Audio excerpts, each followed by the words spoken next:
September quarter 2020 earnings call of Hindustan Unilever Limited, 20th October 2020. Speakers: Mr. Sanjeev Mehta, Chairman and Managing Director. Mr. Srinivas Phatak, Foreign Executive Director, Finance and IT. Mr. Amit Sood, Group Finance Controller and Head of Investor Relations. Operator: ladies and gentlemen, good day and welcome to Hindustan Unilever Limited conference call for September quarter 2020.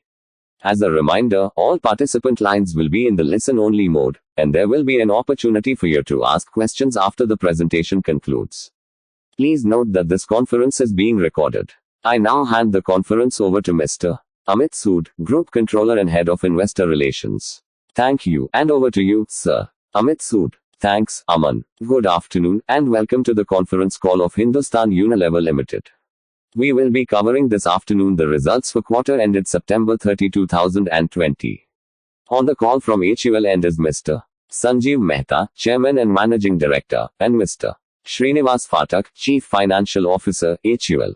We hope that you are staying safe and healthy. Given the exceptional circumstances created by COVID-19 outbreak, we are presenting the results to you from our respective homes. So please bear with us if there is any technical glitch. As is customary, we will start the presentation with Sanjeev sharing his perspective on market and an overview of how we are navigating the current environment. Then Srinivas will share with you our performance for the quarter with category highlights and our outlook for future. Before we get started with the presentation, I would like to draw your attention to the safe harbor statement included in the presentation for good order sake. With that, over to you, Sanjeev. Sanjeev Mehta. Thank you, Amit, and good afternoon, everyone. Thanks a ton for being in the call, and I do hope you and everyone that you love and cherish are safe and healthy.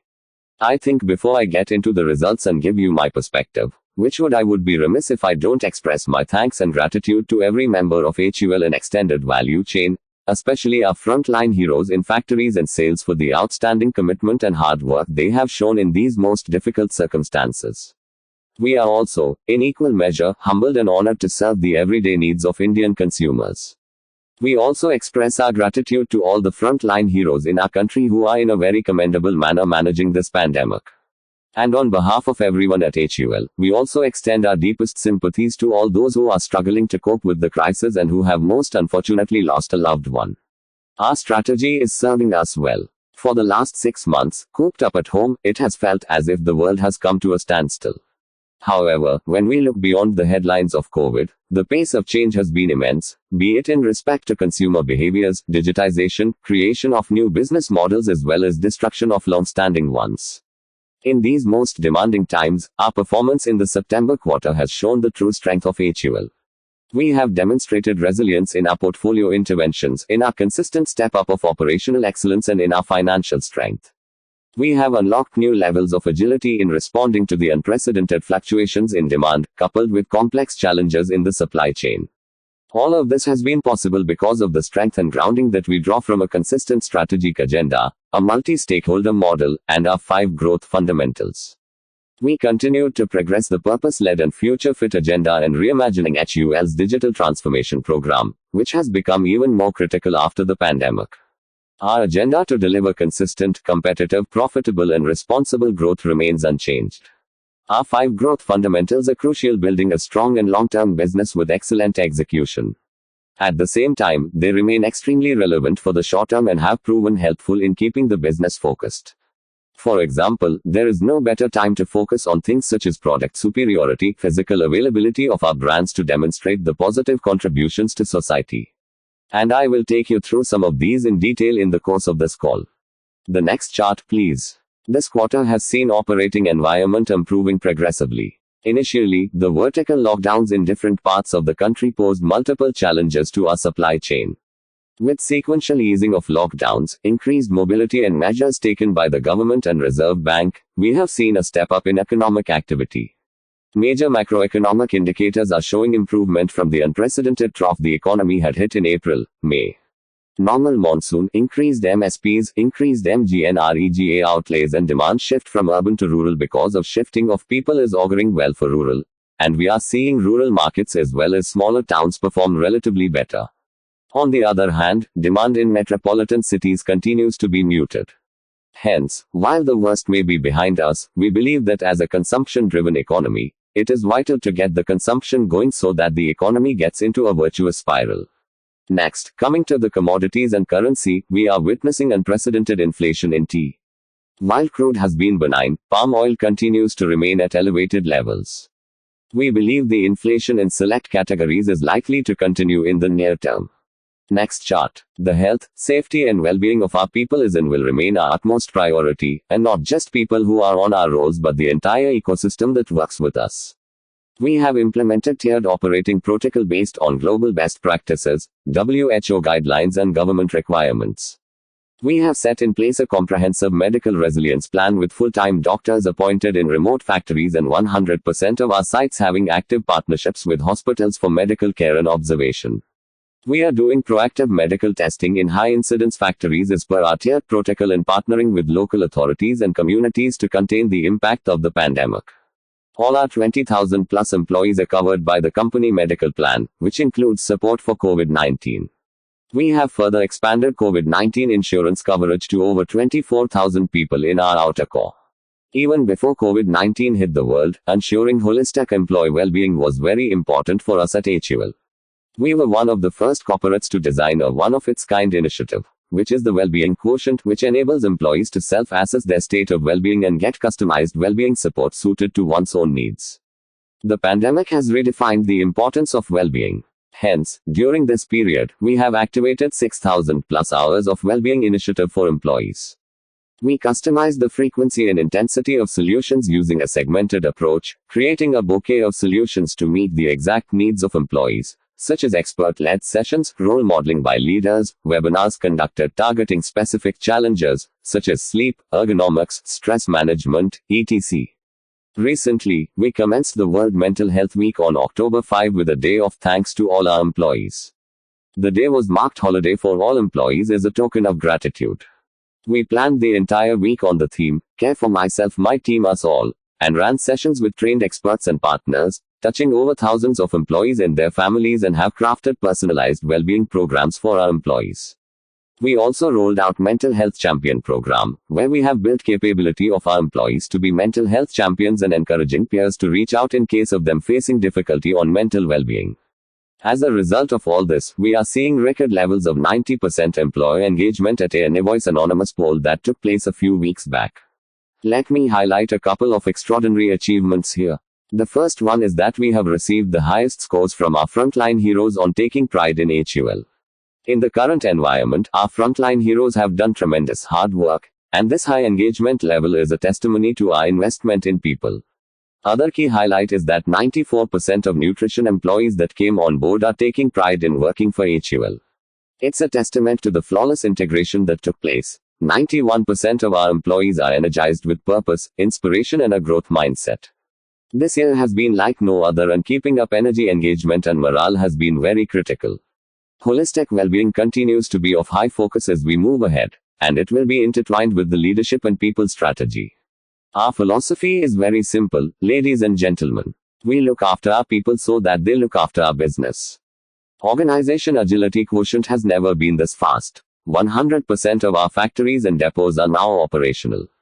During the last 6 months, despite being hit by COVID-induced challenges, we have successfully signed 8 wage settlements, including the nutrition factory. Disrupted supply lines in nutrition business are now fully restored. Our supplier service levels are back to pre-COVID normal. This is despite the challenges we faced due to strict and unplanned localized vertical lockdowns in many geographies. An important part of this responsiveness has also been building flexibility and supply security across the supply chain. This was achieved by actions such as identifying 120 plus alternate suppliers and approximately 90 approved and tested flex formulations. Again, I would like to thank my supply chain colleagues for their amazing work. Our supply chain today is well positioned both on just-in-time and just-in-case requirements.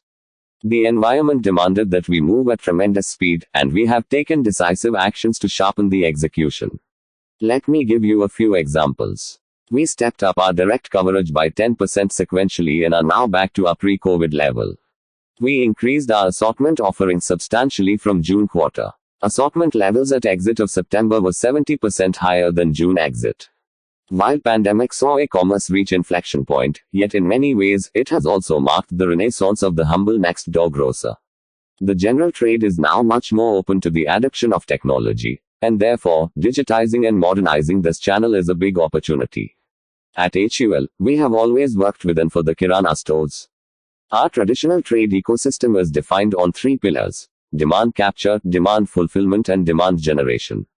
Technology is the backbone of these pillars. Shikhar, our B2B ordering app, is now available in 2.7 lakh stores. We have also joined hands with SBI to enable credit extension in a seamless manner to the retailers within our ecosystem at attractive interest rates through the Shikhar app. Coming to e-commerce channels. With the cocooning effect and preference for everything there are clear tailwinds for e-commerce business.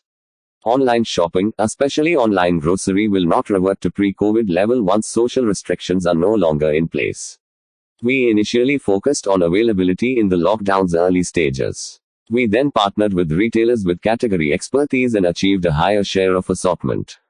As a result, when countries started to unlock, within a month, our online availability was back at 80% of normative levels. This set us up for accelerating momentum. We've predicted shopper trends and category shifts and accordingly designed portfolio and communication specifically for the channel, which enabled us to perform competitively. As a result, we have gained share from pre-COVID levels. E-commerce channel contribution for us has doubled on year-on-year basis. Sequentially, the growth momentum has picked up significantly, and our growth in this channel are now 2x versus the June quarter of 20. It has never been more relevant for brands to demonstrate their positive contribution to society. So we are investing on communication which are explicitly purposeful and consumer relevant. Lifebuoy and Domex are communicating the hygiene message, and in doing so, they're also spreading awareness and providing relevant information for staying safe. Hammam, known for championing safety for women, whether it's Go Safe Outside campaign, spread the message of hand washing, hygiene to stay protected at home. Red Label extended its long-running Taste of Togetherness campaign through a simple but contemporary message of we can be socially connected even while we are physically distanced. We have also repurposed communication across the hair care portfolio. For instance, Clinic Plus is creating relevance of hair wash with clean and strong proposition. Dove, on the other hand, is talking about damage repair. You may have to twist, tug and pull hair to do what's needed. But with Dove, you don't have to worry about damage, that's the message. COVID, amongst many other things, has interrupted childhood as children are forced to be at home. Surf Excel's new communication, Bachpan Zara Ruk Ja, nudges all the parents to restore childhood by becoming the children's friends and encourages active play between parents and the kids. We know that perpetual purposeful brands stand out, drive consumer choices and perform better in long run. This, we believe, is true earlier as well as during and after the crisis. Consumer behavior has changed radically in response to COVID-19 lockdown. We see the megatrends of clean living, preventive immunity, normal consumption are sticking with consumers. During the crisis, we have been focusing on the innovation that are consumer and contextually relevant. We have accelerated our innovation pipeline and launched more than 100 plus SKUs in the last 6 months. Our teams have reacted very quickly to capture the new growth opportunity that this crisis has presented. We brought into market a range of hygiene products and Lifebuoy, right from an army of sanitizers to germ kill spray and wipes to laundry sanitizer. Within the newly acquired VWash portfolio, we launched an access pack in this quarter to build affordability and value in intimate hygiene category. In home care division as well, we did a number of launches to take away consumer home hygiene related world. Domex's disinfectant spray, Domex wipes, Surf Excel anti-germ wash booster and Vim anti-gamba.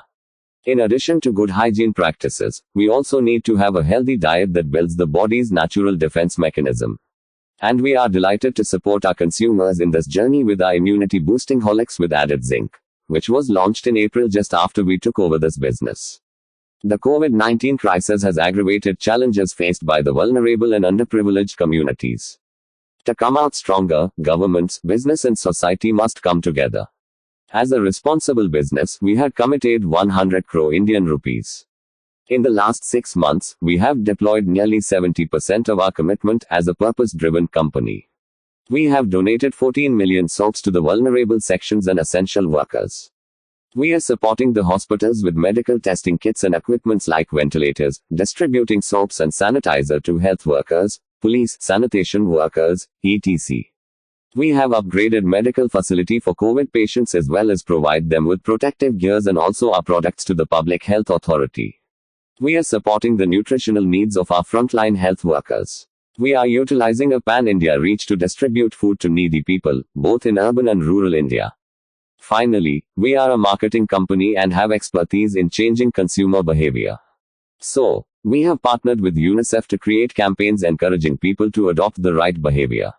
We partnered with BMC to create a public awareness campaign, Corona Se Mat Derona, and our campaign, Break the Chain, Virus Kika di Todo, has reached over 600 million people delivering simple but powerful messages on social distancing, hand washing and generosity. The next slide, please. We have delivered a competitive and profitable growth. Reported turnover growth stands at 16% and domestic consumer growth, excluding the impact of merger of GSK and acquisition of VWash, is 3% for the quarter. From competitive lens, we sustained our strong fundamentals. As per Kantar, 70% of our business is gaining penetration on a relative basis in MAT August 20. In the absence of other stable data, we use Kantar panel to look at volume shares as a surrogate measure, and more than 90% of our business is winning volume share. If you look at our performance sequentially, our business has picked up momentum. From the declines we saw in March and June quarter, we have accelerated to a positive growth trajectory. The 3% growth at an overall level marks the big positive we are seeing in the health, hygiene and nutrition portfolio. This portion of the business constituting about 80% has grown at 10%. The growth of this portfolio has almost doubled sequentially. This performance reflects our focus on portfolio intervention, channel-specific strategies, agility in operations and execution prowess. Looking forward, while we are cautiously optimistic about the midterm outlook, we are confident of the medium to long-term growth prospects of the FMCG sector. We will focus on competitive volume-led growth, absolute profit and cash delivery. We remain committed to further strengthening our portfolio of brands through bigger and better innovations and unlinking defense of a strong market leadership position. The fundamental drivers of growth continue to be the key principles driving our execution, and we remain focused on delivering superior long-term financial performance through our sustainable business model. With this, let me now hand over to Srinivas, who will cover the details of our quarter's performance. Srini, over to you. Srinivas Phatak, Hindustan Unilever Limited, Executive Director of Finance and IT, SFON Executive Director. Thank you, Sanjeev. Good evening everyone, and I hope all of you can hear me. Sanjeev gave you a very good perspective about the overall economic environment and how we have progressed. Let me do a bit of a deep dive into some of the results and clarify some of the specifics. Obviously, the operating environment has improved progressively during the quarter as lockdowns have eased and the economic activities have picked up. Agility and execution prowess across the value chain enabled us to unlock the growth momentum and hence really deliver a competitive and a profitable performance. Our reported turnover stood at 16% including the nutrition business and as well as acquisition of VWash. On a like-for-like business, excluding the impact of M&A, our domestic consumer business in September quarter 20 grew by 3% with a positive UVG of 1%. Within this construct, 80% of our business, which comprises of health, hygiene and nutrition, did well with 10% USG. The discretionary and out-of-home categories, while have improved sequentially as the restrictions have eased, but given that the consumers continue to stay at home and consume cautiously, have got impacted. And I will talk about them when we move into the other slides in details. With respect to bottom line, our EBITDA at 2,869 crore Indian rupees registered a 30 basis points increase. But if I give you a bit of a flavor, our base business, which is excluding the acquisitions, had a decline of 60 basis points, whereas we got a benefit of 90 basis points coming from the nutrition business, which therefore translated into a 30 basis points increase on an overall basis. Our profit after tax, but before exceptional items, grew by 11%. And our net profit at 2,009 crore Indian rupees grew by 9%. Some key exceptional items during the quarter include restructuring expenses of 69 crore Indian rupees in our supply chain, IM&A related cost of 17 crore Indian rupees, which was net off by about 5 crore Indian rupees of surplus from sale of property. You would also recollect that the changes to the tax legislation in the form of the corporate tax cut were effective September 20, that's in the base period. So therefore, if you really look at our base, there was one additional quarter of benefit from our corporate tax. This in a manner explains the difference between the PAT B and the net profit to that extent. When I look at our divisions, it's fair to say that foods and refreshments have accelerated, whereas home care and BPC have stabilized. Our F&R business has grown at 19%, and I think it is important to understand some of these numbers on a sequential basis. In June quarter, BPC had a negative growth of 12% and F&R was negative 4%. From that perspective, we have now had BPC at a flat growth and foods and refreshments accelerating at about 19%. Let's deep dive a little bit into the businesses and give you a flavor of the performance. Within home care, household care has delivered a strong double-digit growth, led by penetration gains. Our Demex range now is going national. And as Sanjeev talked about it, we have also expanded into some of the other categories and segments such as wipes and other benefits. In fabric wash, as you are well aware that we have seen an easing in the crude prices. And given our long-lasting principles on how we manage this business, we have taken down prices in parts of our portfolio to pass on the benefits to the consumers. This is a structural and a fundamental way we run the business, and this, we believe, will serve us well in due course. Having said that, the category consumption of laundry has been adversely impacted due to confined living. A lot of people remain in home and therefore, some of the top-up purchases that we used to see when people used to step out have not come through to the levels that they should have. But we are confident that this is going to get corrected as the country continues to open up, and we will unlock the opportunities. Keeping in focus the clean living needs of the consumers, we have stepped up our innovation intensity with a number of launches like Surf Excel Anti-Germ Wash Booster, Vim Anti-Gum Bar, Vim Scrubbers, Demex Wipes, etc. In beauty and personal care, I think the heartening news is that skin cleansing, oral care and hair care have all performed well with double-digit growth. Performance in Lifebuoy continues to be stellar on the back of penetration gains. With a purpose-led communication, Lifebuoy has been spreading awareness around the frequent hand-washing habit as a deterrent against the infection spread. It is also pleasing to see that Lux has started to deliver a good performance in the quarter, and this positions us well. Oral care delivered double-digit growth, led by Close-Up. We also had strong performance in hair as we repurposed the brands and focused innovations to help drive salience. Sanjeev spoke about some of the campaigns, which included Sunsilk Basically Using Your Shine as Unstoppable campaign, which is encouraging young girls to find their shine even in dullest of days. So overall, hair care grew in double digits. When we look at skin care, the essential parts of skin care is resilient and is growing well, while the winter portfolio sell-in was impacted due to some muted trade sentiments and liquidity constraints. This, we believe, is more of a pipeline adjustment issue. Of course, you would realize that in this environment, liquidity is constrained. There is limited space on the shelf from a retailer point of view. And they would like to see a bit of an onset of winter before they start to order. So what we believe is that this is more of a phasing issue, which is going to come in and no reason to see it as a structural issue at this stage. Both Glow and Lovely and Glow and Handsome are successfully on the shelves. Near Glauco Naroko campaign is encouraging girls to choose their identity, and this is really positioning us very well with the biggest change and transformation that we have done to our brand in our recent history. In foods and refreshments, I think we have hit the sweet spot of leveraging the in-home consumption, and this is helping us both from a foods point of view as well as beverages. In foods, both Kissan and Knorr have seen strong consumer traction and foods has grown in double digits. Performance in tea was particularly stellar, with all our brands growing in double digits. As many of you would be aware, there has been unprecedented tea inflation, ranging anywhere between 50% to 70%. We have been very judicious in pricing across our portfolio. We are doing this dynamically, leveraging our balance sheet strength. I think when we do this sensibly, it gives us a big opportunity to gain from the unorganized players and strengthen our competitive performance.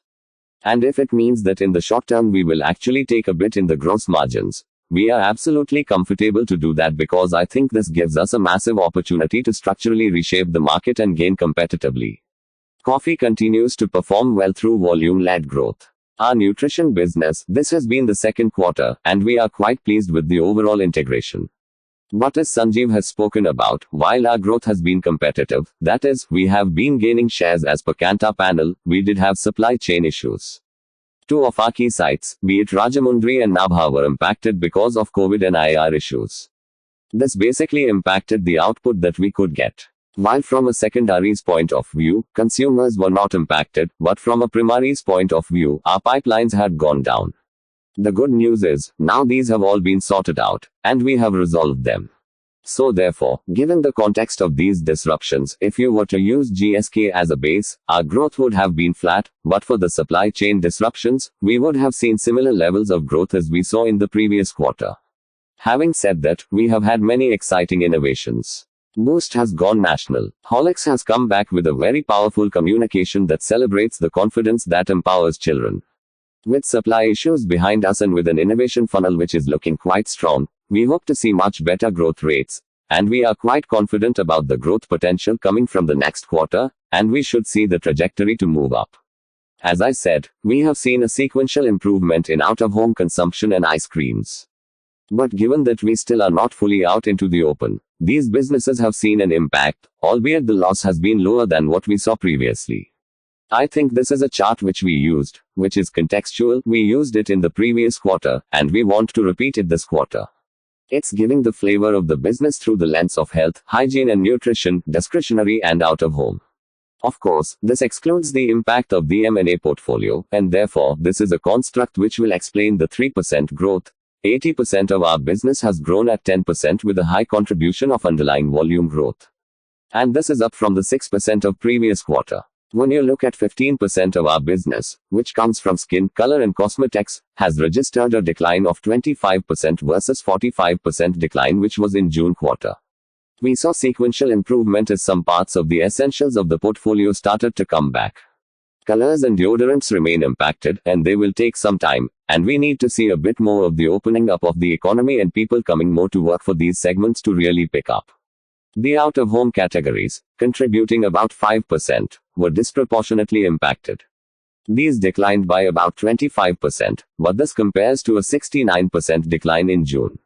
So it's fair to say that we've seen a sequential improvement, and that's also reflected in our base business, which has actually moved from -7% to a positive 3% or the reported growth, which had moved from 4% to 16%, if you were to compare sequentially.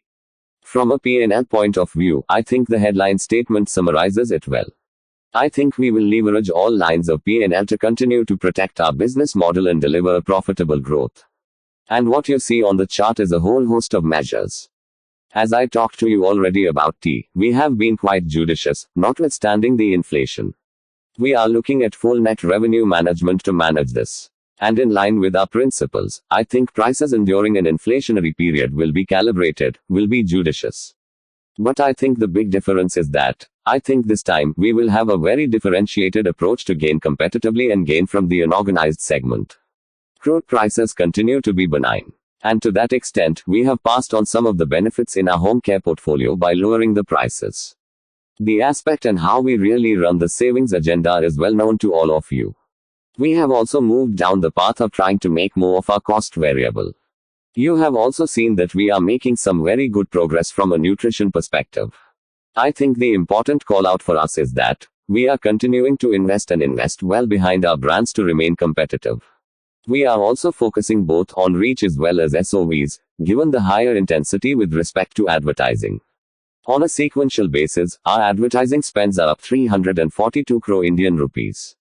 I think it's also important to understand that we also had benefits of rate savings come into the quarter, which in a manner, if you were to compare on a year-on-year basis, means that we have spent much more from a GRPs in a reach point of view. If I look at now the segmental performance, I think the numbers are fairly clear. And from a segmental point of view, foods and refreshments here is not a comparable growth, but includes the acquisition. Our margins continue to be quite healthy across all the three divisions.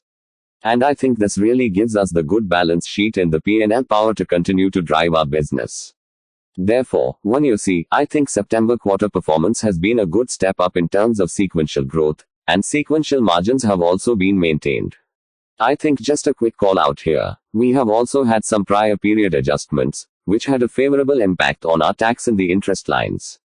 In tax, approximately, we have got about 35 crore Indian rupees as a prior period, which also has a base of about 50 crore Indian rupees. And on the interest line, we have seen a benefit of about 17 crore Indian rupees. I think this starts to help you to understand some of the movements between PBT and net profit. A quick snapshot view of the first half performance. While the reported growth is at 10%, the domestic consumer growth still is at about -2%. Our EBITDA is up 8% on a YoY basis. Taking into account the performance of the company, I'm pleased to inform you that the Board of Directors have recommended an interim dividend of 14 Indian rupees per share for the year ended March 31, 2021. Looking ahead, and I think Sanjeev spoke about it, while the outbreak of COVID-19 has disrupted businesses massively, we believe that the worst is possibly behind us from an economic standpoint. And therefore, we are cautiously optimistic about the prospects of the business looking ahead. Rural has been growing ahead of urban for various reasons, and that needs to sustain. Urban is still looking a little uncertain for the various factors. In these circumstances, while it may be a little difficult to estimate market growth or recovery, I think it is fair to say that we will start to see good traction from here on. And hence, the reason for us to be cautiously optimistic. Inflation in select categories such as tea is likely to continue. While we will play all levers which are available to us, this could mean that gross margins will remain under pressure in the short term. But as I spoke to you, I think the right thing for us to do is to focus on competitive volume-led growth. And if it means that some of the margin expansion is not at the desired levels or the levels we would like to be, it is absolutely okay with us. We will invest to drive growth. And I think there are enough levers for us to come back to our usual rhythm of competitive and profitable growth, the way we have done it for some time now. I think the organizational strength in this context remained unchanged, which is brand portfolio, talent and capabilities, and our organizational speed and agility. With these streams and experience in our fold, we are placing our trust on driving competitive volume-led growth. Our focus for some time will be on absolute profits and cash delivery. We are quite confident that we will come out further stronger from this crisis, and we also remain confident of the medium to long-term prospects of the FMCG sector. Thank you for hearing us out, and we are very happy to take any questions at this stage. Over to Amit and the operator. Amit Sood, Hindustan Unilever Limited, Group Financial Controller and Head of IR. Thank you, Sanjeev. Thank you, Srinivas. With this, we will now move to the Q&A section. In addition to the audio, as always, our participants have an option to post questions through the web option on your screen. We will take those questions just before we end. Before we get started with this session, I would like to remind you that the call and Q&A session is only for institutional investors and analysts. And therefore, if there is anyone else who is neither an investor nor an analyst but would like to engage with us or ask us a question, please feel free to reach out to the investor relations team. With that, I would like to hand back the call to you, Aman, to manage our next session. Questions and answers. Operator, thank you. First question is from the line of Abneesh Roy from Edelweiss. Q. Abneesh Roy. Yes. Congrats, Sanjeev, on good performance and recovery. My first question is on the two brands, which are being taken national.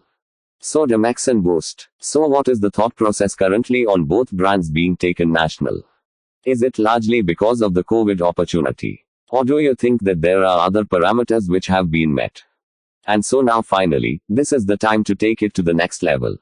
If you could give more color to why you think this is the right time for both the brands. A. Sanjeev Mehta. Yes. Thank you, Abneesh. Let me talk about Demex. Demex is a brand which we have been growing the roots in southern part of the country for the last many years. And you would recall, we had also come out with powder Demex about 2 years back, which is doing reasonably well for Indian kind of squat toilets. So we were very clear that this is something which is a long-term play for us. And with COVID, one of the behavior, which is very clearly apparent, is the fetish for cleanliness, disinfectant and hygiene everywhere. And we have extended the range of Demex. It is hypochlorite based and it kills immediately the germs and viruses. And it could not have been a more opportune time than now that after having sown the seeds in South India to take it national. Boost. We were very clear that it's a great brand. And there are pockets where it has huge potential. Keeping that in perspective, even before we consummated the deal, we were absolutely clear that we are going to take it national. It has great heritage, great saliency, and it's now all about extending it. And Abneesh and the team, at an opportune time, we will share with you the fabulous work that is happening on innovation in the HFD portfolio, which will really strengthen our presence and make the brand grow faster and taller and longer when it has come into our portfolio. Q. Abneesh Roy. Sanjeev, on Boost, if you see, Indulekha saw 4x, 5x jump in sales once you took over in the next few years. So in Boost also, is that the thought process that this is a much lower hanging fruit versus scaling up Horlicks because it's not pan-India presence? A. Sanjeev Mehta. It is like this. If you look at the markets and you map out the markets, there are markets which are white, there are markets which are brown. And there are markets where there is a very clear plan that Boost can play a much bigger game. And that is the reason why we have launched and taken it to across the country. Earlier, it was only in certain pockets in the country. So I would say that after acquiring the GSK business, we are now even more confident about the growth potential of this business and also about the cost synergies that we'll bring forth in this business. And the wonderful bit has been, Abneesh, that the integration, despite all the constraints, has been near flawless. And the people who have come over to our fold are extremely delighted to be part of the journey, which you would have seen from the invoice scores. Q. Abneesh Roy. Right. Sanjeev, my second question is on foods. In Q1, if you see, biscuit players did amazingly well, and you also grew double digits. Now in foods portfolio, you have again grown double digit. And in fact, you have called out acceleration, while biscuit has seen a significant slowdown from a 21% volume growth to just a 9% volume growth. So wanted to understand consumer behavior here. Is it a more proactive step from you which has prevented a slower growth quarter on quarter? A. Sanjeev Mehta. C. Abneesh, our foods and refreshment portfolio has, excluding the HFD, the nutrition part of the business, which we acquired from GSK, has grown by 19%. And it's been a very impressive growth. And we have seen growth across the portfolio. T. We have been on a very good rhythm. Yes, you've seen it over the years, even after taking over leadership, we have kept strengthening our portfolio. Coffee has grown very handsomely. And the entire foods range, whether it is now soups, whether it is Kissan range, the entire portfolio has grown majestically.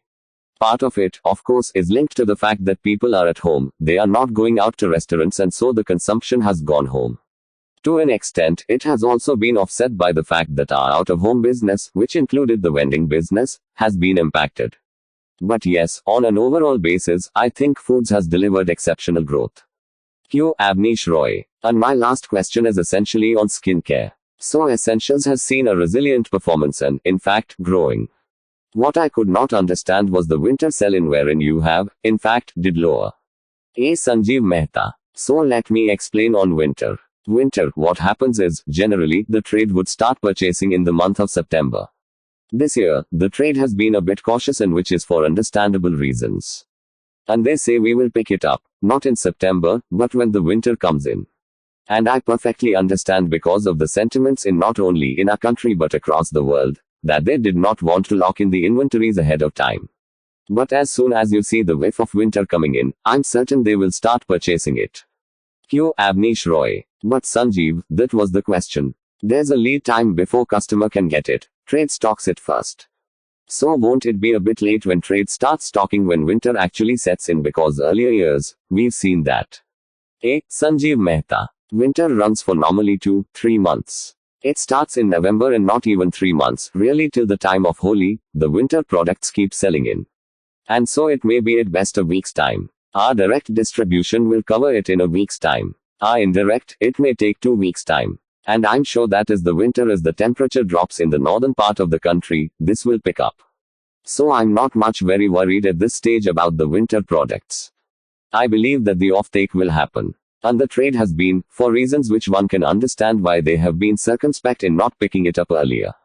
A. Srinivas Phatak. Abneesh, the only element to add is, I think the amount of speed and agility at the back end from a supply chain point of view and go-to-market, I think we've also made significant step up and improvements there, which will actually help us even if, let's say, some of the service time would be a little less than what we had earlier. So there is enough which has been done at our back end to cater to that. Q. Abneesh Roy. And just to understand it fully, essentials in skincare, a bit difficult to understand for outsider. So as the winter, most of the winter products is considered essential by consumer as per you. A. Srinivas Phatak. The way we articulated it about core of some of the portfolio. So, for example, if you look at Glow and Lovely and some of the key packs there, they've all done well. So more than about 2/3 of that portfolio has actually started to see some decent growth. It's really the winter part, which is where we have called out as saying there's bit of a phasing issue there. Operator, the next question is from the line of Latika Chopra from JP Morgan. Q. Latika Chopra. I have two questions. The first one was, I wanted to check on two aspects, promotional intensity and consumer downtrading. Are these trends evident over the recent months? And any specific categories you may want to call out where you would have come across these shifts? A. Sanjeev Mehta. The first is, there are two behaviors, Latika, which are very apparent. One is that in big cities, consumers are going in for larger packs, which also provides more value. But it also means less frequency of buying. And in smaller cities, there is more frequency of buying because they are more concerned with outlay. As far as downtrading is concerned, there is not one call that we could say, which would be applicable across the categories. For instance, most households have got repertoire of brands. If you are into a laundry category, then you would be having not just Surf Excel, but you would many times carry Rin and many times also carry Wheel, and you use it for different purpose. But if you use Surf Excel for cleaning your children's clothes or your husband's clothes when they work out, and if they don't go out, then to that extent, you may not have the same level of consumption of the Surf Excel brand. Now laundry, very clearly, which we have also indicated, has been impacted by the fact that with confined living, it is not something which is dramatic, it is not like out of home, but to an extent, it has been impacted. And I believe that when people start coming out, they would get back to it. So there has been no dramatic shift as far as downtrading is concerned. Q. Latika Chopra. Sure. And just on your point on laundry, clearly, hair care has come back to double-digit levels. You did talk about part of skincare portfolio also doing well. So as you exited the quarter with lockdowns easing and people stepping out more, did we see a sequential improvement even for laundry offtake?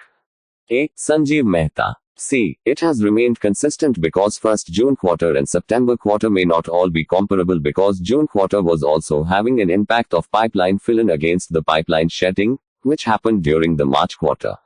So I would say that it is not anything which is of a serious concern for us. We have very strong portfolio of brands, and they're all purpose-led brands. We have a history of sustained high performance, and we'll get back to growth. We are seeing now very clearly, things like liquids, things like fabric sensation or conditioners, picking up speed. So I would believe even the mainstay of cleaning will also pick up. Q. Latika Chopra. Great. And just the last one was on Glow and Lovely placement. Is the placement now done nationally? Is there still more room to cover here from a distribution perspective? And I'm not sure, but any sense on initial response from consumers regarding the transition feedback? A. Sanjeev Mehta. I would not like to declare victory at this stage, but we are pleased with the performance. A. Latika Chopra. Sure. And from a distribution perspective, have we covered it nationally as you intended to? A. Sanjeev Mehta. Yes, as we speak now, it has been covered. Operator. The next question is from the line of Percy Panthaki from IIFL. Q. Percy Panthaki. My first question is on the 80% of your portfolio, which has done very well. And congratulations to you for that. It has grown at 10%. But if I break this up a little further, so this 80% includes home care and within that detergents, and detergents has seen a decline this quarter. And despite that, the 80% portfolio has seen a 10% growth, which means excluding the detergents portfolio, the rest of the businesses have actually grown at some maybe 16% to 17%. Now if that is true, what really drives this growth? And is this a sustainable growth? Because is it just that there is, although your distributor inventories might not have changed, is it that the retailer inventory has changed? There's an upstocking at the retailer level or even at the consumer level, which is driving a 16%, 17% growth.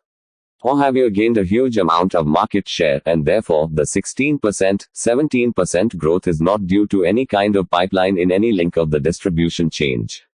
If you can just help me understand this number, it would be helpful.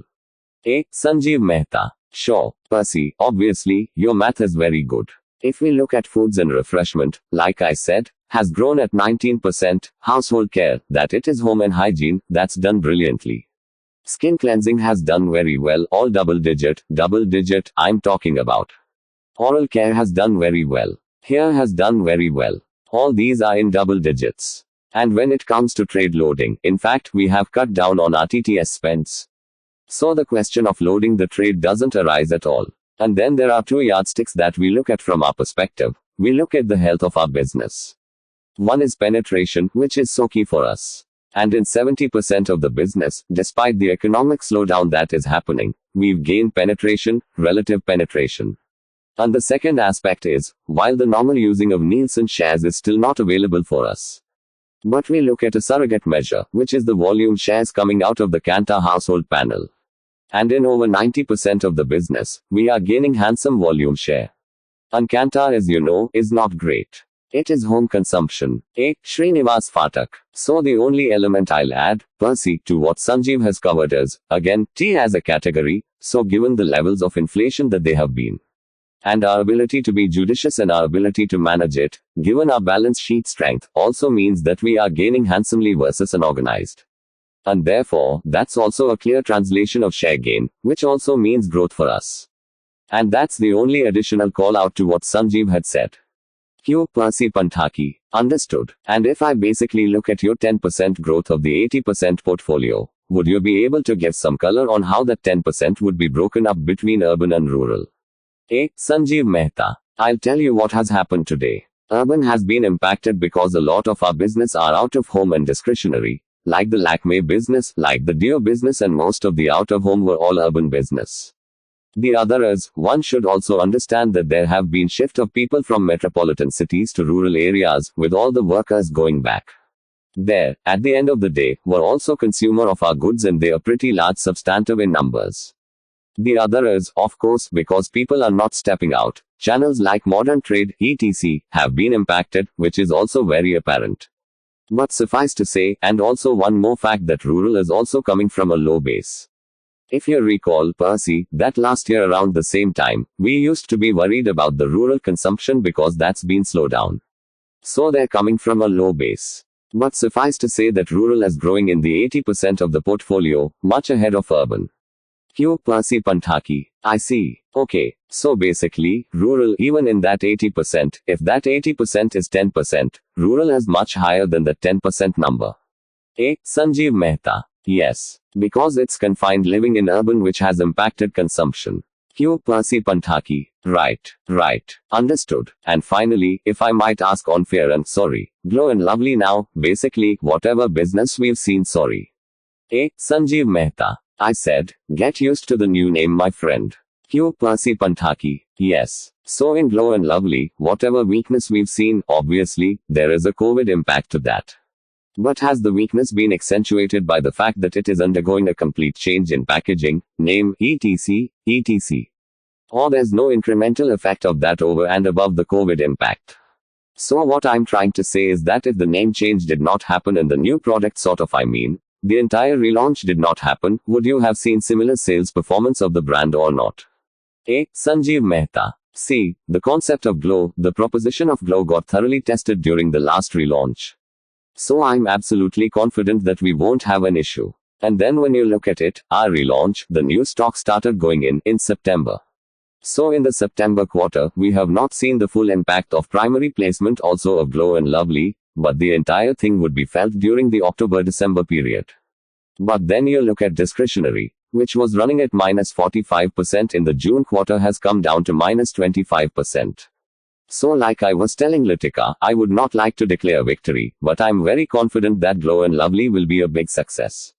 Operator, the next question is from the line of Vivek Maheshwari from Jefferies. Q. Vivek Maheshwari. A couple of questions again on this Fair and Lovely to Glow and Lovely migration. First is this A&P spend, which have moved up quite a bit in the context of still pressures in out-of-home and discretionary. So would there be some of these spends, which will be essentially because of the brand transition, something which will kind of reverse or will even out as we head into maybe third and the fourth quarter? A. Sanjeev Mehta. Srini, do you want to take this? Say hi, Vivek. A. Srinivas Phatak. So yes, hi Vivek. So will there be some spends related to Glow and Lovely transition?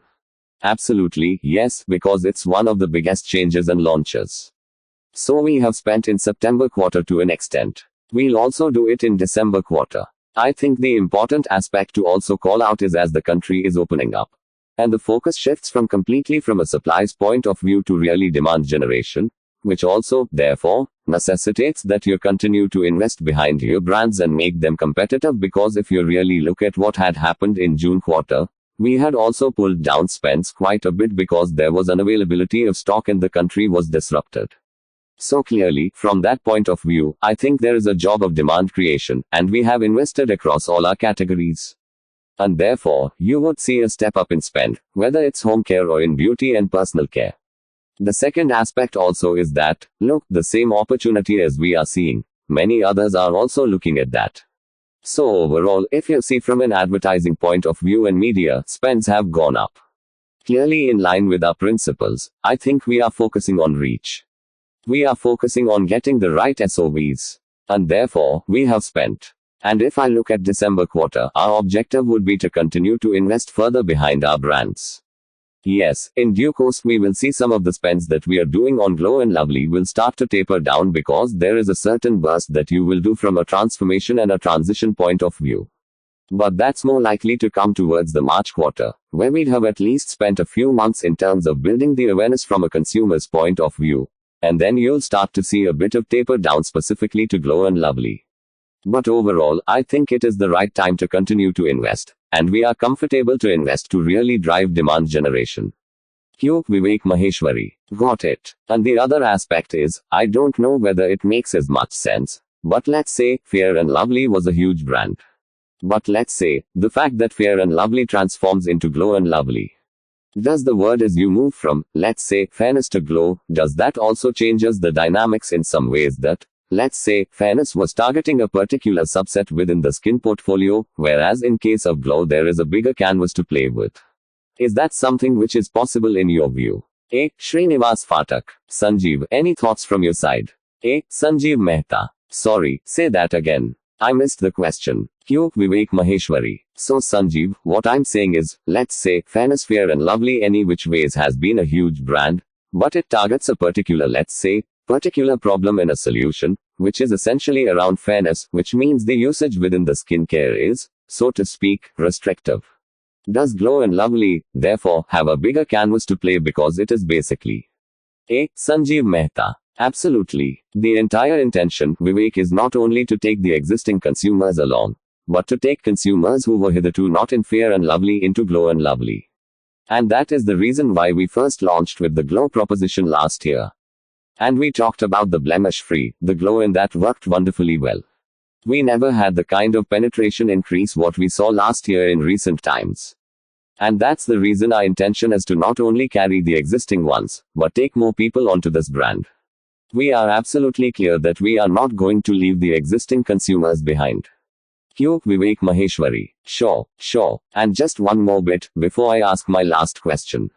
So is there also a risk that some of the competitors, because fairness has been an important part of the skincare market and now that effectively you are vacating that big market, there can be actually a rise in competition from, let's say, locals or whoever, and that actually becomes a problem? A. Sanjeev Mehta. That is the reason we are reframing the market. Yes, it is not that the consumers would not be getting the benefits which they got when they were using Fair and Lovely. They would be getting that benefits. But some of the other consumers who were earlier not in Fair and Lovely and want to get into it, they would be coming in because that's what the brand delivers also. So we would be reframing. As a market leader, I think the strength lies in us to reposition the market, and that's what we would be doing. Q. Vivek Maheshwari. Got it. And lastly, Sanjeev, let's say, right from February or March of this year, the initial phase of entire COVID bit was around lockdown in supply chain, which gradually has kind of stabilized. But the way in which you have articulated about winter and some of the risks, does that mean, let's say, third quarter will be more supply-led because there is, let's say, latent demand? Supply chain related issues. So I understand that as A. Sanjeev Mehta. No, I don't expect, Vivek, that unless there is a severe second wave and then, again, country goes to a hard lockdown. And if that doesn't happen, I don't think there would be supply-led constraints. So you, Q. Vivek Maheshwari. No, Sanjeev, sorry. My specific question is just around your winter portfolio because that's a very A. Sanjeev Mehta. Winter portfolio, Vivek, is more stemming from, I think, shopper sentiments, the trader sentiments. It's stemming more from that. Normally, when the environment is bullish and buoyant, people are willing to pick up the stocks before the winter arrives. This time, they feel that, okay, let the winter come, but during the period, let us focus on what is essential today. That's been the trade sentiment. A. Srinivas Phatak. So I think in a manner, it's quite intuitive to understand Vivek. If you see today, there is a certain liquidity constraint and there is certain mood and sentiment. So each shop is trying to actually turn over their stock as many times as they can. Clearly, there's a lot of traction for health, hygiene, nutrition, which is buying in and selling out very quickly. Obviously, with winter taking a little bit of time, I think trade is just in a bit of a wait and watch mode. And at the slightest onset of winter, the stocks will then start to completely fly. So I don't think it is such an alarming issue. And I think I just want to calm all of you and make that absolutely clear. It's a phasing issue of a few weeks rather than anything which is structural. And it's important to understand that it's not uncommon. We've also seen this in the past. This does tend to happen in the current environment, which is quite logical. Just put yourself in the shoe of retailer, and it actually starts to make imminent sense. And it's an industry-wide piece. It's not so particularly specific to HUL. It's the same thing, which you'll see across board, across all manufacturers. Q. Vivek Maheshwari. Got it. Thank you Sanjeev and Srini. All the very best. Operator. The next question is from the line of Aditya Soman from Goldman Sachs. Q. Aditya Soman. So my question was that, while we've seen overall growth or volume growth being flattish, there's been some categories that have done exceptionally well and grown much faster than what one would have envisioned. And then some have seen the other impact on the other side. So once the dust settles, where would you expect growth overall to settle down? Would it be sort of mid to high single digits where you were earlier? Or is sort of a low single digit number the new normal? And how do you think because obviously, in some of these categories where you had very high growth, those would normalize and vice versa. A. Sanjeev Mehta. Okay, so basically, you're talking about what's the scenario for mid to long term, right? That's what essentially you're meaning. Now look at our last 10 years history. In the last 10 years history, despite GST, despite rural stress because of lack of rains, because of demonetization, as a company, we have grown at 9% CAGR, and when you look at the per capita consumption of FMCG in the country is just about $40. And I always talk about it that Indonesia is 1.5x and China is 3x India. So there is massive headroom to grow. We have a history, and I believe our portfolio and our brands are much stronger today than they were in the beginning of the last decade and also our capability. So that should give you some insights into what you need to look at when you portray the mid to long term for that business. And I am also very bullish on the Indian economy. I feel sooner or later, we'll get back our rhythm sooner rather than later. Q. Aditya Soman. No. Fair enough. I think that's clear. And in terms of I think you talked about Shikhar and that doing quite well. So what is the main selling point for the retailer in signing up for Shikhar, especially post-COVID, where I'm assuming that there are several players trying to tie up local kirana shops? A. Sanjeev Mehta. Okay, first, very simple that we would be having amongst the branded, we would be the single largest player for a grocery. Yes. So that is the big thing. Second is our relationship, yes.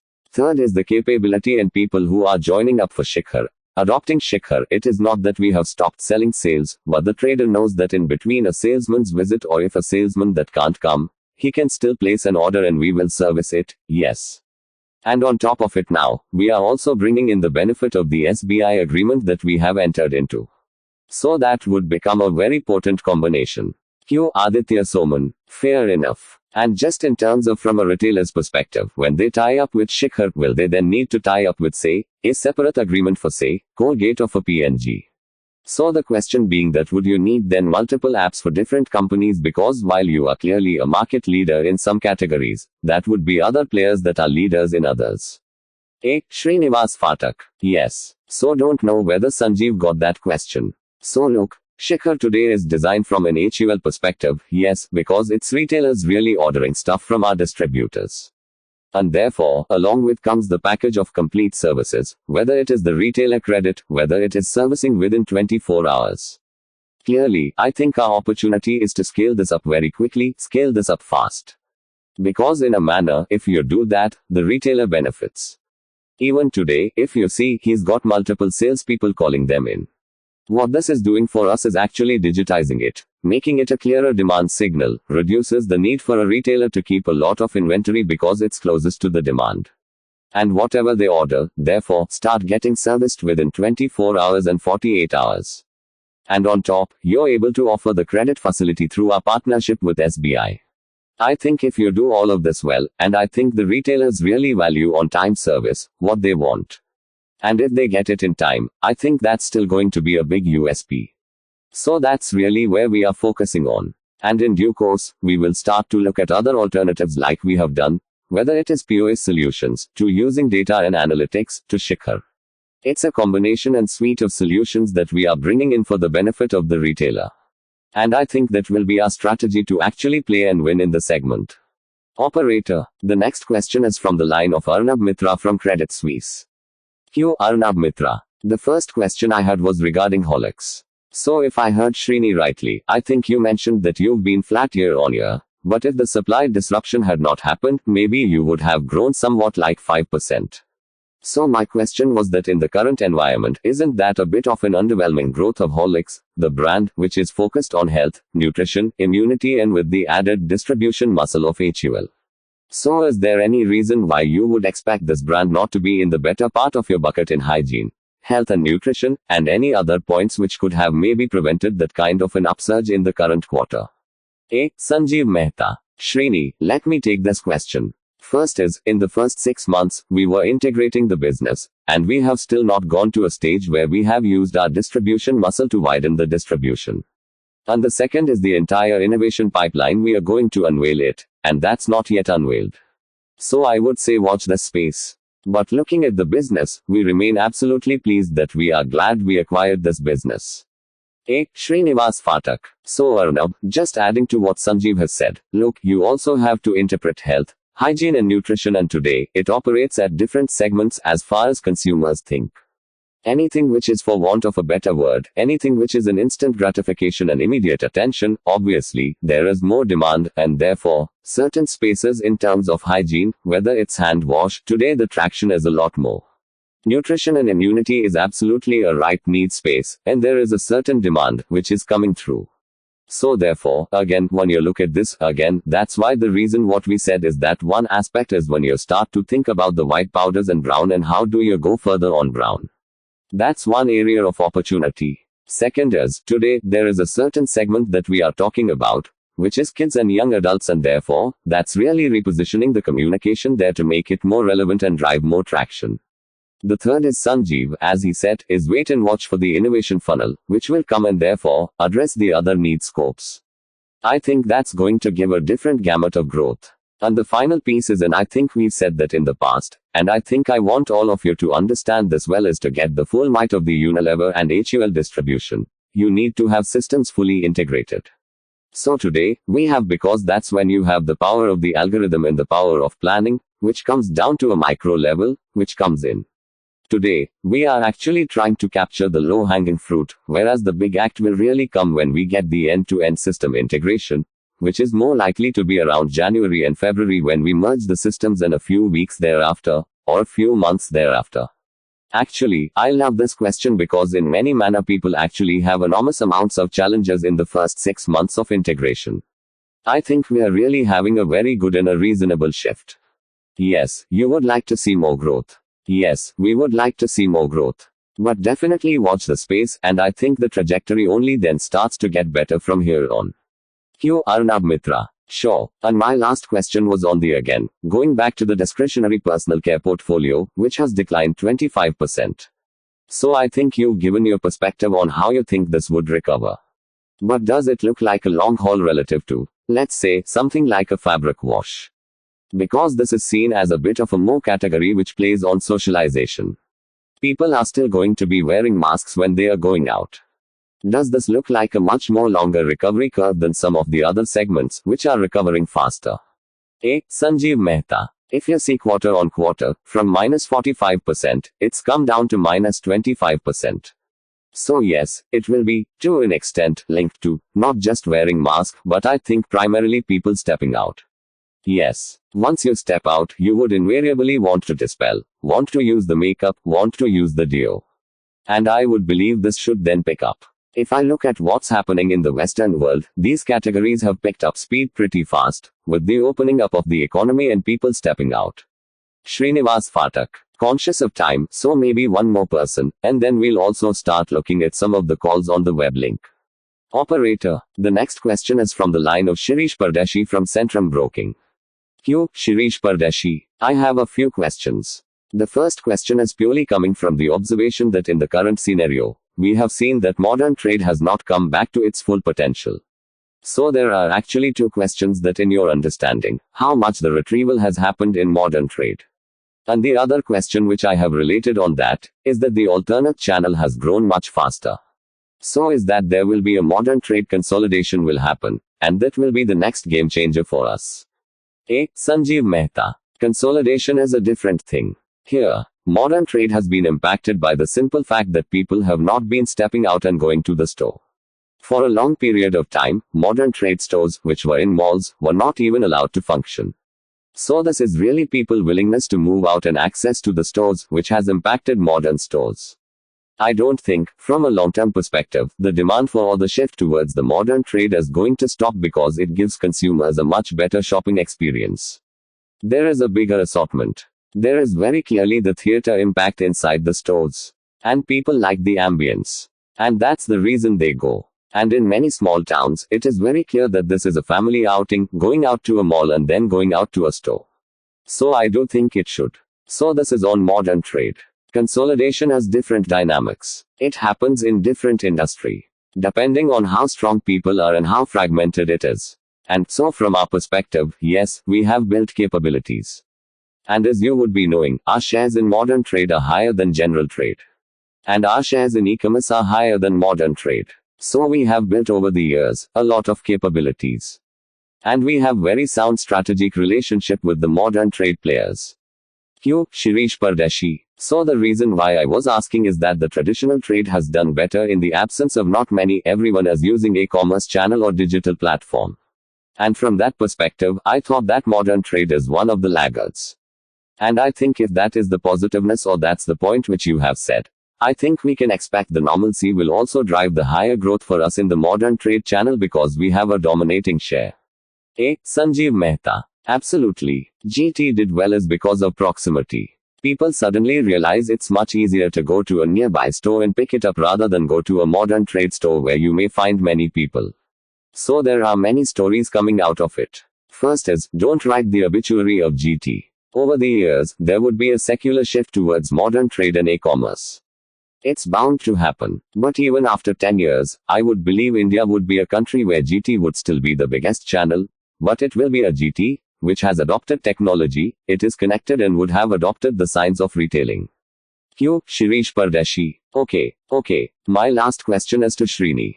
And this goes back 1st April conversation on the integration part. And you said that once after the integration is done, maybe in the mid-year, and I'm pushing you if you can tell us what are the further synergies which you have drawn after the integration, is that the number which you have indicated to us stands or whether there's a change in thought going forward.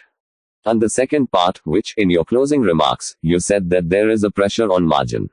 And maybe if you can elaborate, what are the pressure points we are expecting on margin other than the aspects? A. Srinivas Phatak. So quick comments. First, no change to the outlook on can you hear me?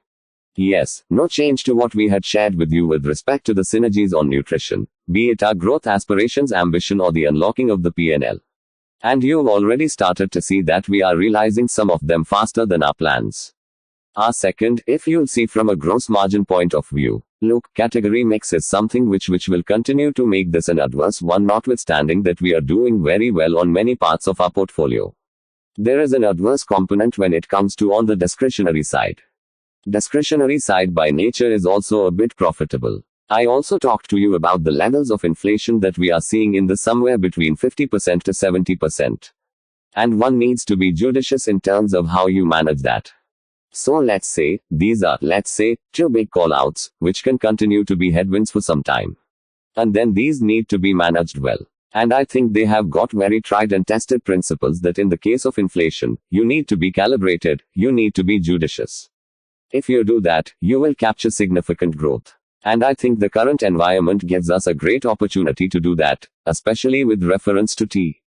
And we will do that. And if it means that in a manner, gross margins are slightly diluted or under pressure, that's completely alright. And second point on BMI. To me, I think we need to invest behind brands. I disagree that BMI is something discretionary and therefore, you dial it up and dial it down basis where your P&L shapers. And I think Sanjeev has spoken about this many a times. We've invested even during the quarters of demonetization or GST. This is again the right kind of time to start spending behind your brands to make them more relevant and salient. And if it means that we have to dial up to communicate, we will. If it means that we need to spend to be more competitive, we will. I think at about 25.5% EBITDA margins, I think it's a very good shape. And this actually gives us the ammunition to navigate these challenging times better than anyone else. Hopefully, that gives you a full context. I think, the overall model of competitive growth and profitable growth, absolutely the right place to be, and we are committed to that. But I think the way you navigate out of these times, we'll have a slightly different approach.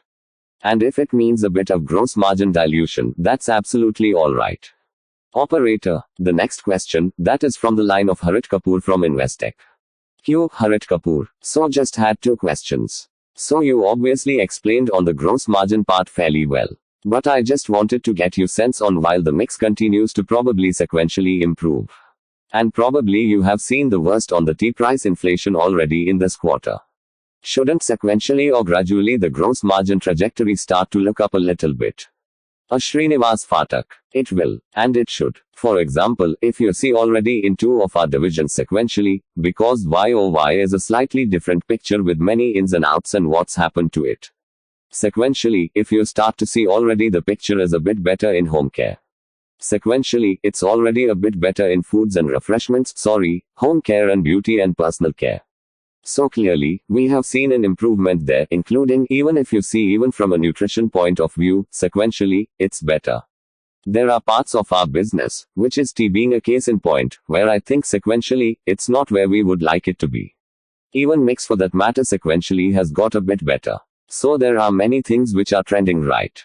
And therefore, when we make the comment about gross margins being under pressure, it's also with the lens of where you were in year-on-year ago. And while you're sequentially getting better, it's not back to where you were about a year ago.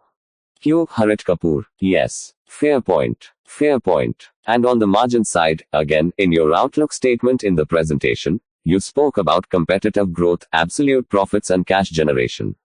The modest margin expansion thought processes, is that something that you should continue to expect? Maybe not on a quarterly basis, but even on an annual basis, that's something which is to hold back, right? A. Srinivas Phatak. Yes. So fundamentally, look, that has not changed for the last 10 years, yes. And I don't think there's any reason to change that now. The model of competitive growth, profitable growth, sustainable growth trend is absolutely and responsible growth as we are wedded to. Yes, there are periods of time where you have seen significant margin expansion more than modest. And at a certain point in time, we had difficulty even explaining modest to you guys. These are the times where I think we need to be actually, if you call it a slightly immodest into what is right for consumer and right to predict the business model. If we get that going, I think to get back to a normal rhythm where the growth is competitive ahead of the market and a modest margin expansion will completely come back. I think it's a bit of a timing issue and a phasing issue, but not of a fundamental approach or strategy and how we'll implement it. Amit Sood. Srini, should we now move to the web questions if that's okay? Srinivas Phatak. Yes. I'm also conscious that, again, at 6:00, we also have a Prime Minister's webcast. I think many of us would be keen to view that. So what I will do is that I'll pick up some of the web questions and quickly. The first question is from Paritosh Adalja from Paridhi Investment and what's the volume growth in September quarter? I think we've already answered that growth from a UVG point of view, where we said that USG is 3%, UVG is 1%. But even within that, there are many ins and outs, and I think it's important for people to understand. So when we talk about 80% of our business actually growing in 10%, you'll again see a very good and a sizable component of volumes within that. But because when you start getting hit on discretionary and when you start getting hit on out-of-home consumption, that everything tends to be a volume hit and that's why you will aggregate land up at a USG of 3% and a UVG of 1%. Yes. I hope that really clarifies. Vikas Maheshwari just calls himself an investor, not sure whether he's an institution or an individual. What's the breakup of foods and refreshments revenue of GSK and HUL? And what's the volume growth? We are not splitting this up, but you can simply understand and do the math. It's quite simple because we have spoken to you about 19% on a comparable basis and about 83% F&R on its aggregate. The difference is obviously what is nutrition. We've also told you that nutrition is flat year on year. I think that gives you a real good sense of where we are. I've already addressed the volume growth question. I think Aditya Soman from Goldman Sachs has asked a question, but I think Aditya, you also had a chance to speak subsequent to this question. And I think we've already answered the questions relating to sequential improvement in key categories in the near-term growth drivers. And moving to Tejas Shah from Spark Capital. If you can share the initial feedback from trade partners on Shikhar app in wake of B2B. And how should we see the role of distributors and stockists in the value chain? I think it's a bit early to start talking about a very clear and specific feedback. I think where people have adopted it and used it for a few months have found it extremely valuable. Given that it gives them an opportunity, it gives them a flexibility, it gives them to order when needed, as needed, and it is giving them flexibility of deliveries within 24 and 48 hours. And more importantly, as we go down the path of using the SBI partnership to give them credit in linking it to Shikhar app, it will only enhance the value proposition. Today, the distributors and stockists continue to be very relevant because all that we're doing through the B2B retailer app is connecting the retailer to a distributor, which is, therefore, enabling the servicing of the order. And therefore, there is no fundamental change to any of our partners' roles today, whether it's in terms of demand capture, demand generation, or demand fulfillment. The next question is from Ishan JT, who's an individual investor. So as a principle, this forum is not for individual investors, Ishan, and we request you to connect with our investor relations and corporate communications department. But having said that, I think in the course of your call, the reasons for sales growth and net profit growth has already been explained. Ketan Sanghvi from Plethuno Investment Advisors. Congratulations on a good set of numbers. What would be the impact of drag on tea in the tea segment? What would be the impact? While I think that has got a few percentage points to it. I'm not giving you a specific number because I think it also gives us the advantage and the ability to manage portfolios across divisions, across categories, so we have no intentions of calling that out. Suffice it to say that our margins from an F&R segment at 17% are fundamentally attractive. They were about 19% or 20% in the previous quarter. But as we have always said, given in the 17% and 18% range, I think it gives us enough ammunition to continue to invest to grow. And I think that's the way we will really approach our category margins to drive growth. Then we have Samat Singh from Healthcare. Are rising margins putting pressure on top line growth or with the overall COVID situation? Not entirely clear, but I think we've had a comprehensive discussion on growth on margins. Hopefully, Samat, and that's answering your question in a manner that you asked for it. There is Anubhav Sahu from MC Research. It appears, his questioners, it appears to be a strategic shift when we are talking about taking a dip in gross margins to gain market share. It's unlike earlier, we went limited competition and say a limited need to compromise. What is the underlying factor for this shift? First and foremost, there is no underlying strategic shift that we are talking about. So I want to make it amply clear. I think you need to go back to the principles to which we have run this business. When prices go lower, when commodity comes off, you need to move very swiftly and pass on that drop in commodity to consumers. There you need to make dramatic big moves. If you don't, others will, and you lose your consumer franchise. Tried and tested again is that when there is significant inflation, and today, what we are talking about between 50% to 70% is the kind of inflation which no one has seen in this category over a decade. When you have such a situation, you will absolutely be calibrated in terms of how you will take up pricing, and you will do that, and that's exactly what we are doing. On top of it, I think what it gives you is today a fundamental and a structural opportunity. I think rather than a strategic shift, you need to think about a structural strategic opportunity for us that if you actually play this game well, with the strength of our brands, with the agility of our portfolio and our balance sheet strength, this is a great opportunity to actually drive conversion from the unorganized sector into the organized sector of tea.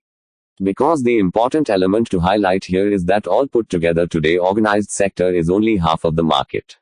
And I think that is the fundamental shift that we want to drive. And if you're able to do that successfully and retain even a certain amount of people who make that upgradation, you fundamentally change the trajectory of this category. And in due course, with prices correct and about when the next crop comes in, you will normalize the business. So I think it's a strategic way to actually drive upgradation and continue to run a business model, which is attractive. And I think finally, the brass tacks still hold. Every business needs to have a right fundamental business model, and tea does have that. There's no shift there. The next question is again from Anubhav Sahu on oral care. We've talked about oral care for some time now. He's saying wanted your views on oral care, and do you see revival of oral care as sustainable? Or there is more to be done in terms of launches? Has naturals taken a backseat given the general downtrading sentiment? I think Sanjeev has clarified that there is no structural changes to whether it's premiumization or naturals is a fundamental trend. And I don't think that should be, it's not impacted in any manner. And I don't think we should really read it from the current environment that we are passing through. I think you've heard for some time now that Close Up as a brand for us has continued to do well and has been gaining traction. And I think we are well positioned to do that. On Pepsodent, I think it's a bit of work in progress. And that will continue to take time for us. But for now, I think we are quite delighted with the way our oral care business, led by Close Up, is progressing, and it's grown in double digit. Quick one from Latika. She wanted to get a margin expansion sense on home care, personal care and foods. And if you would talk through that. I think Latika, I have already spoke about this when I answered the prior question in terms of what's happening, both on a sequential and a YOY basis. And from a BMI perspective or an advertising spends, we have stepped up sequentially spends in home care and in beauty and personal care. We continue to invest quite well in nutrition. On some of our tea and other businesses, we have actually calibrated down some of our advertising, given that we are offering great value in terms of pricing, and we are taking a calibrated approach to how we manage it. The next question is again from Latika from JP Morgan. With supply chain distributions being restored and boost taken nationally and with the added benefit of health, do you think the nutrition portfolio growth can revert back to aspire double-digit growth within strategic interventions, which you have planned for this portfolio? Latika, we've spoken about it. Sequentially, we definitely expect the growth trajectory to start building up. And with the benefits of portfolio, innovations and distribution coming through in due course, you will start to realize the full opportunity. And I think, as we have reiterated, while there could be some here and now challenges given the growth in the environment into the medium term, I think the ambition and our plans to get to double-digit growth are absolutely on track, and that's something that we will continue to drive. The next question is from Hemant Patel from Alder Capital. How has the GSCO portfolio done from a revenue and a market share perspective in Q2 and H1? Hemant, we have already answered this. So in interest of time, I will not repeat my answer. The next question is from Vishal Panmir from Nirmal Bang. The question is on the laundry portfolio. As markets start to opening up, leading to a near washing of clothes on higher frequency due to hygiene concerns, which, along with rising price action, will lead to better recovery in the portfolio from next quarter. Definitely, with all of this happening, we should start to see the improvement coming in. The pace and the speed of recovery, we will have to wait and watch. But fundamentally, as country opens up and people start to move out, start to get on with their jobs, yes, they will wash more clothes, and that will actually augur well, and I think Sanjeev has actually explained that quite in detail. Nirav Rajiv from BK Securities is asking a question about clarity on treatment of goodwill and intangibles post the GSK merger. Nirav, this was covered quite comprehensively after the merger, and we did a special session on the intangibles and the treatment. It's available on our website. I'll request you to please access that and also go through the transcript. You will have all your answers there. If I take the next question from Sandeep Patodia from Finsmith. What have you done to ensure that the company maintains the culture with people working from? How do you measure this? Sanjeev, can I ask you to at least share your reflections on the people and the cultural aspects, given that you feel passionately about this topic? Sanjeev Mehta. Sorry, the question, Srinivas Phatak. They want to understand how are we, what are the work that we are doing to maintain culture for the people as they're all continuing to work from home. And how do we measure this? Sanjeev Mehta. Yes, I think that's a very good question as to what have we been doing to, in some very simple ways, we need to bring in empathy for our people as that's so important. Look at it from this length. I never have a meeting, except with my very close team beyond what would be normally a business ask. One is also very sensitive to commitments people have that, say, family sensitive. Then we have also allowed flexibility for people's personal needs. We never ask people, or what I would say is we always support the not camera ready type. If people don't want to come on camera, that's absolutely fine. We will never ask them to do that. It is about time. It is about setting boundaries. We have to ensure that you do not have video conferencing fatigue. And very importantly, the focus that we have given on learning, this is an opportunity for people to get future fit, to build their capabilities and the focus on well-being. Yes, that has made a material difference to the morale of the people, I would say. Yes, Srini, anything you would like to add? Srinivas Phatak. No, absolutely. I think Sanjeev makes the point. I think the whole space about the connect is the whole space of focus on individual and collective well-being. It's the focus on giving people the space to really grow and be the best that they can be in this environment. And a continuous human factor to our engagement and reiterating the achievable values. I think that's something which has been consistent. And proud that we work for leaders such as Sanjeev and the management committee who set the tone from top. And even our thanks day was one way of really giving it back to the people. And I think that's where when you really look at all the dimensions when we measured on an invoice, it completely resonates. And I think so far, we have done a good job. Yes, I think this is a space we continue to need to watch, especially on the culture piece. Because today, I think we are all able to manage and do well. But there will come a certain point in time when new people join us. And if they miss out on the physical and human interaction, that's something that we need to address. But I think we will take it step by step. I think we are pleased where we are now. And we definitely, on record, I want to thank Sanjeev and rest of my colleagues on the MC who really set the example and done a fabulous job. Look, I think we need to really end on that note. I think talking about people and culture is really, I think, what makes the difference. And if I refer back to what Sanjeev said, I think you take care of the people and they take care of the business comes through in this quarter and into the future. And I think we are blessed to have the talent that we do. There are a few questions which we couldn't take on the web, conscious of time. And I'll request you to get in touch with our investor relations team, and we'll make sure that we'll try our best to answer those questions. So over to you, Amit, to close the call. Amit Sood. Thank you, Srini. So with that, you now come to the end of the Q&A session. Before we end, let me again remind you that a replay of the event and the transcript will be available on the investor relations website in a short while and you can go back and refer to it. A copy of results and presentation, if not with you, is already available on the website, and you can refer to the same as well. With that, we would like to draw this call to a close. Thank you, everyone, for your participation, and have a great evening. Stay safe and stay well. Thank you so much. Operator, thank you very much. Ladies and gentlemen, on behalf of Hindustan Unilever Limited, that concludes this conference.